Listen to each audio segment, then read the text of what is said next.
সন্ত্রাস, চাঁদাবাজি, দুর্নীতি এই সিস্টেমটা যদি বাংলাদেশে থাকে তাহলে বাংলাদেশের মানুষের কোনো উন্নয়ন হবে না, মানুষের পকেটে টাকা আসবে না। এই যে সন্ত্রাসের রাজত্ব শুরু হয়েছে, আমরা এই সন্ত্রাসের রাজত্ব বাংলাদেশে চাই না। ওই অফিসে গিয়ে যদি ঘুষের টাকা দেওয়া হয়, দুর্নীতির অফিসের ফাইলগুলো যদি নাড়াচাড়া করা হয়, তাহলে কিন্তু পানি চলে আসে।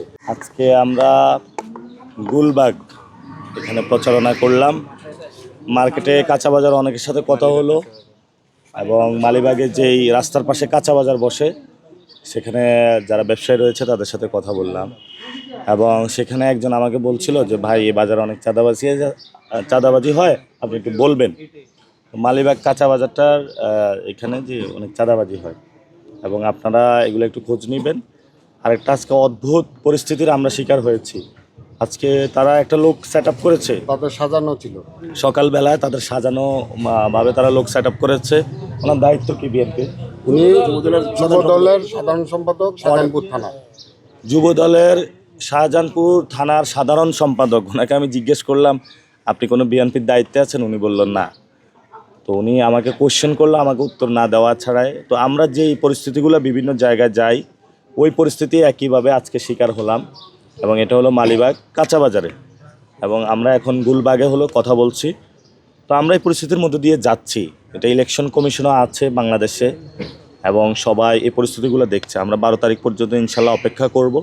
ওরা আমাদেরকে অনেকভাবে হ্যারাস করার চেষ্টা করতেছে, অর্থাৎ আমরা যে জায়গায় ক্যাম্পেইনটা করি লোক দাঁড় করিয়ে রাখে কোশ্চেন করার জন্য, বাড়ি কই, কীভাবে কী করি, কোথায় খাই, কিভাবে চলাফেরা করি এবং কীভাবে ইলেকশনে দাঁড়াইলাম, অনেক কোশ্চেন তারা করে পেল। কেন মির্জা আব্বাসের বিরুদ্ধে কথা বলা হয়? তা আমরা আসলে কারো বিরুদ্ধে না, আমরা হলো একটা সিস্টেমের বিরুদ্ধে।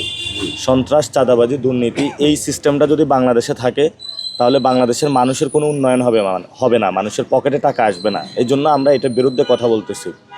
এবং আপনারা জানেন গতকালকে শেরপুরে জামায়াত ইসলামীর উপজেলা সেক্রেটারিকে সেখানে তারা হত্যা করে।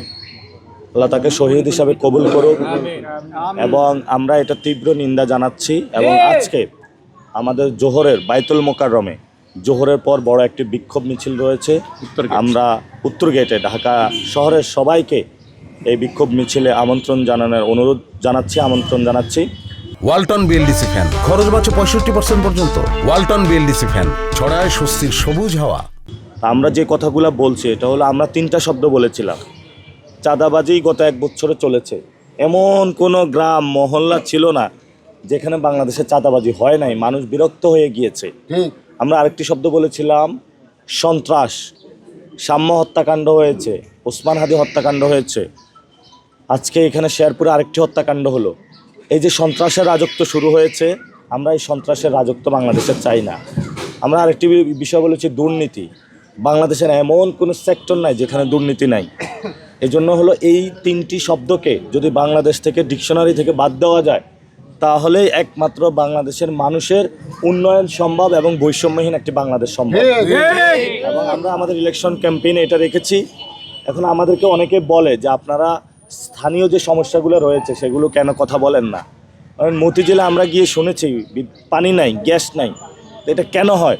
ওই অফিসে গিয়ে যদি ঘুষের টাকা দেওয়া হয়, দুর্নীতির অফিসের ফাইলগুলো যদি নাড়াচাড়া করা হয়, তাহলে কিন্তু পানি চলে আসে এবং গ্যাসের লাইন চলে আসে। তো ফলত এই জায়গাগুলো যদি আমরা বাদ দিতে পারি তাহলে সব কিছু আমাদের সমাজে ঠিক হয়ে যাবে। আর আজকে শাহজাহানপুরে আসছি, এখানে এলাকাবাসীর যে সমস্যাগুলো, এগুলা শাহজাহানপুরবাসীর একজন আছেন, উনি এখানে কি কি সমস্যা একটু বলবেন সবাই?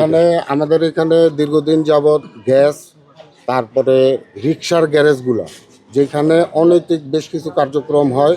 আর এই রিক্সার সমস্যা, আর এই রিক্সার কারণে এক শ্রেণীর লোক আছে এই রিক্সার 4,000 টাকা দিয়ে বাঁচে।